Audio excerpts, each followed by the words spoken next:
Good morning, students. Today we're going to see the very simple chapter about the winning attitude. United States at business meeting and conference at the issue of leadership in the winning attitude. He shares insights from real life experiences. Hi, I'm Sam. நான் எப்பவுமே கிளாஸில் ஜாலியாக இருக்கேன். Class மட்டும் நடத்தினா சும்மா தூக்கம் வரும்.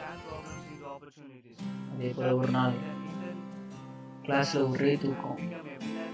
கிளாஸ் போயிட்டே இருக்கு, நான் தூங்கிட்டே இருந்தேன். தூக்கத்தை என்னால் கற்றுக்கொள்ள முடியல.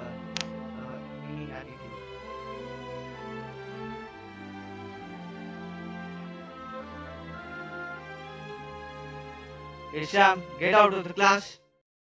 Don't sleep in the class. கிளம்பி தூங்கு.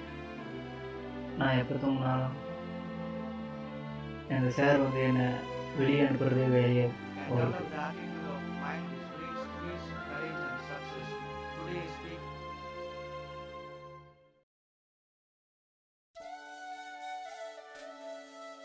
காலேஜ் லைஃப்பில் எல்லாருக்கும் வர காதல் எனக்கும் வந்துச்சு.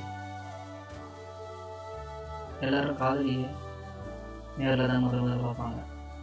ஆனால் என் காதலி வரைந்த ஓவியத்தை நான் முதல்ல பார்த்தேன்.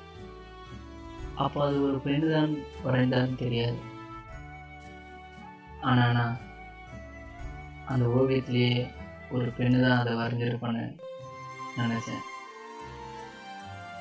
அந்த ஓவியத்தை நான் ஒன்று ரசித்தேன்.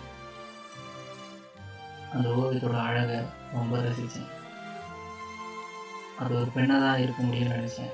அதே போல் வித்யான்ற ஒரு பொண்ணு அதை வரைஞ்சிருக்கான்னு பார்த்தேன். கமெண்ட்ஸில் பார்த்து தான் நான் அந்த கமெண்ட்ஸில் எழுத பிடிச்சேன்.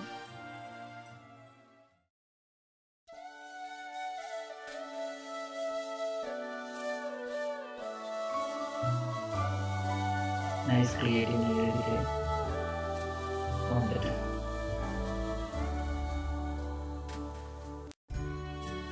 அதில் நான் என்னோட நேமையும் மென்ஷன் பண்ணியிருந்தேன். அந்த ஓவியத்தை வரைஞ்சவ யாருன்னு நான் யோசிச்சுட்டு இருந்தேன். திரும்ப 2வது நாளே அதே ஓவியத்தை பார்த்தேன். அதுவும் அவங்க தான் வரைஞ்சிருந்தேன்.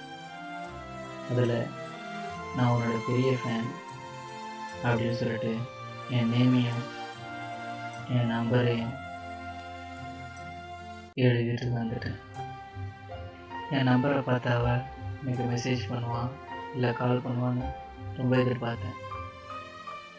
ஆக்சுவலி என் மனசு ரொம்ப பிடிச்சிது. அவள் கண்டிப்பாக எனக்கு கால் பண்ணுவான்னு அன்றைக்கி நைட்டு நான் எதிர்பார்த்துட்டு இருந்தேன். பட் வரவே இல்லை. ஆனால் அவகிட்ட இருந்து திடீர்னு மெசேஜ் வந்துச்சு. என்னால் நம்பவே முடியல. தொடர்ந்து பண்ணிக்கிட்டே இருந்தான். ரொம்ப சந்தோஷப்பட்டேன். ஆக்சுவலி எனக்கு என்ன பேசுறதுனே புரியல. அதுக்கப்புறம் மெசேஜ் கண்டினியூஸாக பண்ண ஆரம்பித்தேன். நான் தான் வித்யா அப்படின்னு சொன்னேன். எனக்கு ரொம்ப சந்தோஷமாயிடுச்சு. அவகிட்ட தொடர்ந்து பேச ஆரம்பித்தேன். அவளும் ரிப்ளை பண்ண ஆரம்பித்தேன். 2 பேரும் ஒருத்தர் நல்லா பேசிக்க ஆரம்பித்தேன்.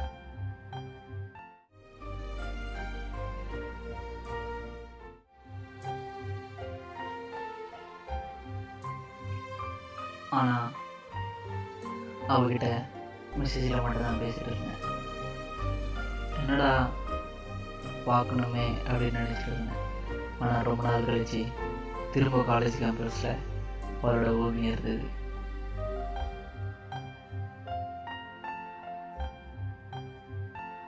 நான் அதையும் ரசித்தேன். அப்புறம் கமெண்ட்ஸில் பார்த்தேன். நான் உன்னை பார்க்கணும், கார்டனுக்கு வா அப்படின்னு எழுதியிருந்தேன். நான் ரொம்ப சந்தோஷப்பட்டு நான் ஓடினேன். ரொம்ப நேரம் நான் காலேஜ் கார்டனில் வெயிட் பண்ணிகிட்டே இருந்தேன். பட் அவள் வருவாளா இல்லையான்னு தெரியவே இல்லை.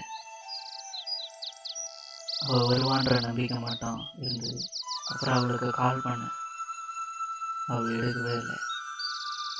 ரொம்ப கவலையாக இருந்தது. அப்புறம் ரொம்ப நேரம் கழிச்சு அவளே கார்டனுக்கு வந்தா. பார்த்தது எனக்கு ரொம்ப சந்தோஷமாயிடுச்சு. பார்த்த சந்தோஷத்தில் அவள்கிட்ட நிறைய பேசினேன். ஆனால் ஒன்றுமே பேசல. எனக்கு பேச்சு காது கேட்காது அப்படின்னு சொன்னான். ரொம்ப கவலைப்பட்டேன். என்னோட மனசெல்லாம் உடைஞ்சு போச்சு.